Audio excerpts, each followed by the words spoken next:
27 তারিখে যে গাইবান্ধা মিলন মেলা, তো টিকিট কাটার কি করলে? টিকিট মনে করো রঞ্জু ভাইয়ের সাথে আমি কথা বলছি, বুঝছেন? হ্যাঁ, কথা ফাইনাল করে নিয়েছি, আজকের মধ্যে টিকিট কনফার্ম, একবারে কাটি গেলাম টিকিট। এখন হলো মেন কথা আছে আমাদের টিমের মধ্যে জিকুর চাচা আছে নাকি, তার সাথে তো আমি কথা অনেক বেশি, তো 27 তারিখে আমরা যাবো, কথা অনেক কি নয় অবশ্যই। চলো তার সাথে দেখা করি, চলো কথা বলি। আচ্ছা চলো। আরাবাদে কই যাবেন আছেন? ওই না জিকুর সাথে বসে আছে, আইসো।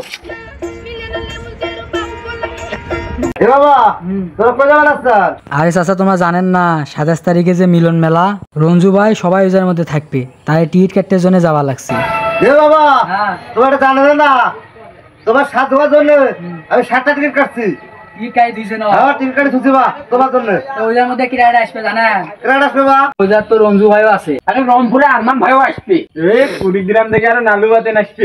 শোনো শোনো, মুই একটা কথা শুনছো কি জানা? তালা তো এইজন্য আসবে বলে যাওয়া নেবে, কিন্তু এই যে 27 তারিখে মিস করা যাবে না। না না, আমরা সবাই যাবো। কোনো মিস হবে না, যদি যত বের হয় তাই যেতে হবে 27 তারিখে। তো বন্ধুরা আমরা 27 তারিখে থাকছি গাইবান্ধা স্টেডিয়াম মাঠে মিলন মেলার মধ্যে।